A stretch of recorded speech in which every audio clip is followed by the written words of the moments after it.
I cut you off. So the only wire that I'm aware of that's left There was a whole bunch that went yonder up there. is the white one here, which will be, I don't know if you guys can see that, it's right there. Yeah. That's it. That's the only wire. Oh, so you got the rest of them out. Yep. Fun. So I'm going to guess,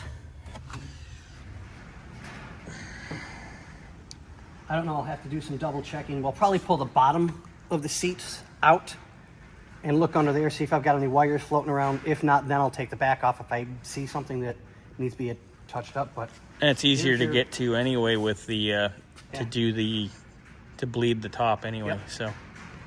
Well, actually, the top bleeder is right here.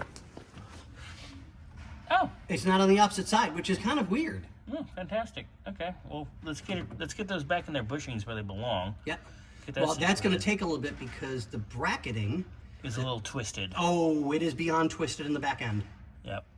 So it may be a nut and bolt combination to hold it with some rubber in between. Yeah, to make it proper. Yeah, so it doesn't bounce around. But Yeah, out of that, that'll add air to it too, because if it's bouncing around, it's like. Yeah.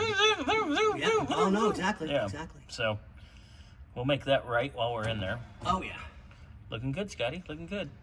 Thanks, sir. Alrighty, we'll catch up with you in a little bit.